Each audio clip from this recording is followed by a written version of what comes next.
Alors, on va faire quelques petites manipulations sous Elementor, histoire de voir un peu comment réagit cette extension, donc qui est un page builder, comme on appelle ça en anglais.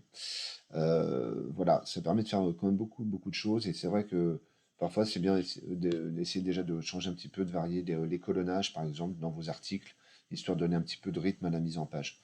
Alors, on va faire peut-être un peu l'exercice. Là, on a pour l'instant quelque chose sur deux colonnes, mais on pourrait très bien imaginer avoir peut-être un titre tout en haut, puis après ces deux colonnes, ensuite repasser peut-être sur trois colonnes un peu plus bas, mais on peut voilà, construire tout ça.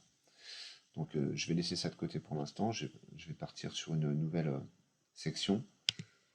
Je vais prendre par exemple d'abord une seule colonne, voilà, où je pourrais y mettre ici, en cliquant sur le petit bouton j'accède à tous mes modules, je prends un titre. Voilà. Je pourrais imaginer maintenant passer le reste sous deux colonnes. Alors pour ça, je vais prendre ici ce qu'on appelle une section interne. Je vais la glisser en dessous. Et dans ma base, ma section une colonne, j'ai une sous-section de deux colonnes. Je pourrais même imaginer, après, je dis non, finalement j'en veux trois. Si j'appuie sur ma touche CTRL ou sur plutôt un clic droit sur la petite icône de colonne, je vais pouvoir ici ajouter par exemple une nouvelle colonne. Tac.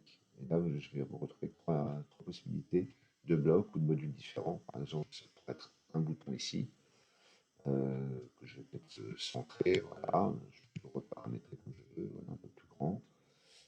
Ici, je pourrais y mettre par exemple un texte, et là, pourquoi pas, une image. Voilà, j'ai déjà de quoi travailler un petit peu, une mise en page un petit peu plus élaborée. Je pourrais très bien ici y ajouter un autre éditeur de texte, par exemple en dessous, voilà, qui pourrait me faire une légende. Je pourrais ici y remettre peut-être encore autre chose. Vous voyez, on peut glisser des modules les uns sous les autres, par exemple une petite vidéo. Voilà. Oh, pardon, je vais recliquer, je vais effacer ça.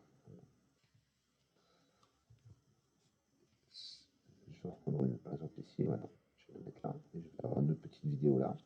Vous voyez qu'on peut glisser comme ça tout un tas de choses. Il suffit après de paramétrer, de rentrer dans les paramètres de chaque module pour voir un peu comment ça marche. Alors là, par exemple, sur le module vidéo, ben, on y clique, on y insère le lien YouTube, mais on a des possibilités de mettre d'autres types de plateformes. Il y a des options si on veut faire une lecture automatique ou pas, si on veut couper le son, si on veut que ça tourne en boucle. Voilà, il y a tout un tas de petits paramètres. Si vous allez sur la partie bouton, c'est la même chose, hein, vous avez des paramètres différents et vous voyez qu'à chaque fois, vous avez trois onglets qui correspondent toujours à la même chose. Tout ce qui est paramètres de contenu, paramètres de style et ensuite des paramètres plus avancés, type les espacements ou ce genre de choses. Donc de temps en temps, c'est bien aussi d'aller, quand vous avez besoin de faire quelque chose, de venir cliquer par exemple sur style. Vous voyez ici que vous avez des couleurs prédéfinies du log. Vous pouvez changer la couleur comme vous voulez.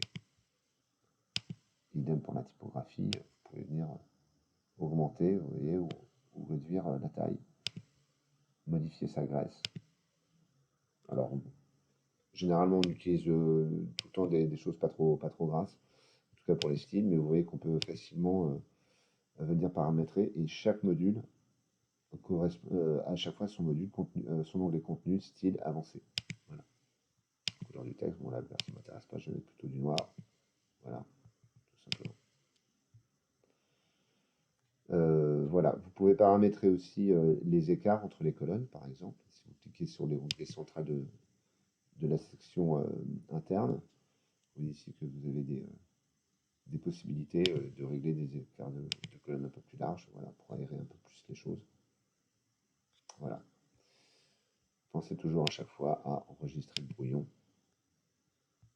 Tant que vous n'êtes pas prêt, bah, vous ne cliquez pas sur publier, voilà, vous restez avec votre article, personne ne peut le voir.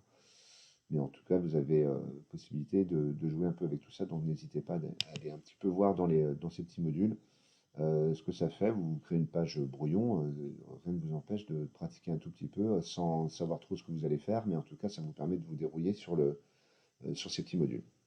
Voilà.